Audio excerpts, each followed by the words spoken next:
Yo, leprechauns, I've got some news for you. I'm going to volunteer on an organic farm in Portugal.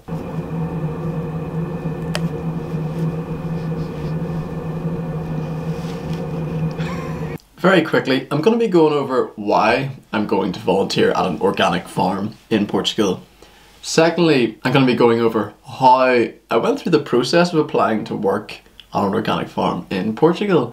And finally, I'm going to explain to you what you would need to do in order to get yourself ready to go volunteering abroad in a different country. Because for some people it can be quite scary.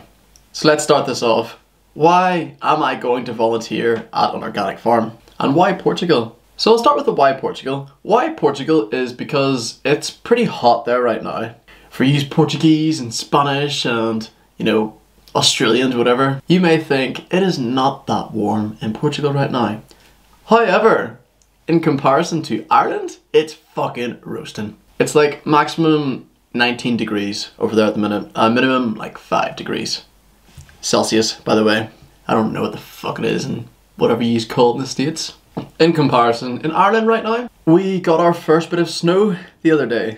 And I conveniently got it right on my shoulder while I was going for a run. So I like to think that I was the first person to see the snow this year.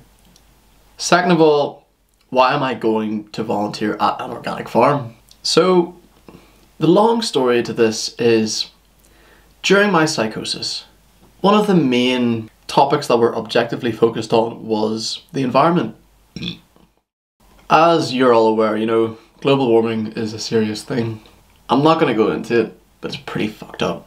During my psychosis, I thought of some fucking amazing ideas on how we individually can battle global warming and how we can help contribute towards society. One of my grandiose plans that came from a grandeur delusion was I want to create my own safari.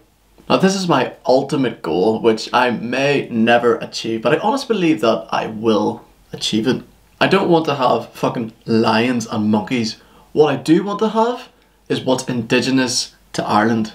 You see, Ireland as an island, it used to be like a fucking rainforest covered in trees and different types of animals. There were loads of deer and wolves and lynx and bears even at one point. Well, the bears were a couple of thousand years ago, but the lynx weren't that long ago, and the wolf, it got wiped out during like the 1600s, which in comparison to, you know, the Big Bang, is not that long ago. So there is still a chance of revival. One person that is leading this in Ireland is Wild Ireland, I think it's called.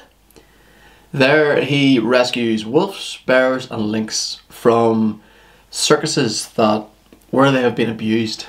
Now, my grandiose plan is not so much focused on the animals, but it's more focused on the nature. Rebuilding forests, living sustainably, and providing people with an opportunity to spend time in nature, as nature has been one of the biggest factors contributing to my psychosis recovery. I honestly believe that more people will be able to recover from their mental illness if they had the possibility in spending time in nature.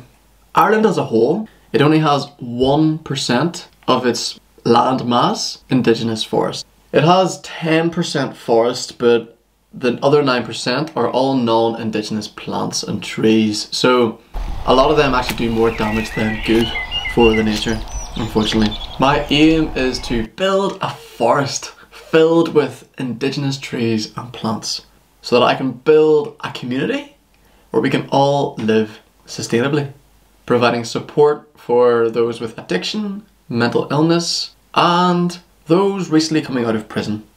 Now, in order for me to achieve this, I do need a lot. I need a lot of money and I need a lot of experience, both of which I don't have. So, I'm gonna wait until the money comes to me. Maybe I'll make money through YouTube, maybe I'll make money through writing, maybe I'll make money through getting an office job, which is not going to happen because I'm never going back to an office job. I've already done that numerous times and it is soul sucking. So, in the meantime, I'm using what available resources I have, and I am trying to get as much experience as possible. I am studying psychology with Open University, and so I study between February to October. So between the months of October to February, it's basically my summer holiday. Yes, I get the summer, whatever, it's fucking -5 degrees in Ireland. How lucky am I? That's why I'm leaving, so I can get a bit of heat and get a bit of experience. Now, how I am doing it is through a platform called WWOOFing. So that's a WWOOF. It's really easy. It's in so many fucking countries, and you pay like 20 or 30 quid for each country that you want to go to. And then you just mail people and be like, yo, can I work on your farm, bro? And they're like, yeah, dude. So I'm actually going to be volunteering in 3 different farms for a 2-week stint, a 1-week stint, and a 2-week stint again. So I'm hoping to get as much experience as possible. And then by the time I come back, we'll be going into spring in Ireland, and so I'm hoping to plant some organic veg and fruit. I don't know. We'll see how it goes.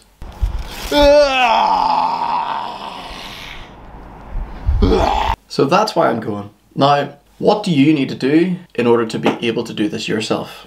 How I'm able to do this because I'm in the position where I feel so comfortable right now in my recovery that I'm able to socialise and I'm able to learn new things. I have my voices under control and I have my fears under control.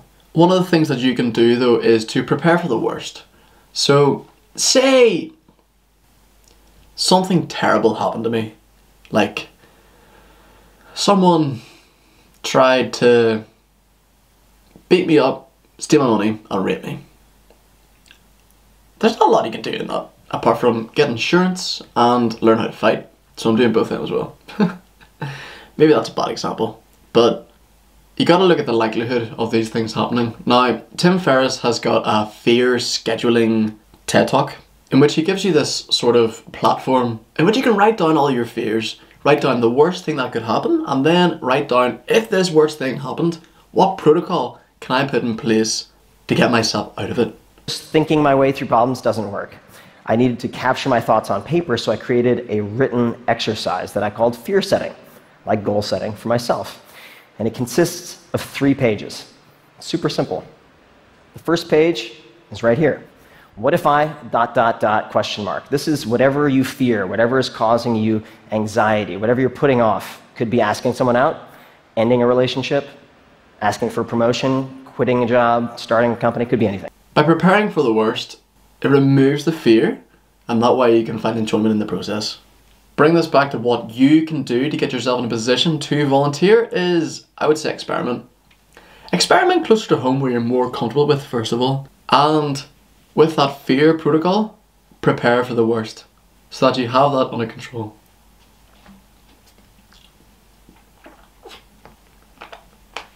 The only experience that I have with organic farming is planting spinach and carrots in my garden without success. They did not sprout. I did not maintain them or care for them. So this is going to be like a learning journey for me so that I can help as many people as possible in the future. The reason I'm doing this, actually, the reason I came up with this idea is because I had an appointment where it was like a screening to see if I was applicable to see a psychiatrist, and going into that meeting it was fucking horrible. It brought back all of the emotions that I experienced whenever I was going there, and I was extremely deep in psychosis, and it made me realise how far I have came. Now, by all means, I am not perfect and I still have my flaws and I still have a lot to learn about myself and about recovery, but still I am so much further than I was back then. So after that I went to a cafe and I started just writing down all my thoughts. And I said to myself, like, I do not want to go back to see this psychiatrist. The whole experience of going into there is fucking traumatizing in itself, and I learn more from my own self-experimentation than I do from the psychiatrist. So I thought about like what I really want to do within like 3 to 5 years. And it was this grandiose plan of rebuilding a forest and, you know, creating my own safari that really lit up the spirits inside of me. And I was planning like, how the fuck can I do this? And I really wanted to do an organic farm in Ireland, but there's fuck all options. So that's why I chose Portugal as the first thing that came up, and I've never been before. So I'm hoping it goes well. I'll let you know how it goes anyway. So basically, leprechauns, all you need to do woofing is to sign up, which is like 20, 30 quid, get travel insurance, make sure you're mentally healthy, and the rest is sorted for you.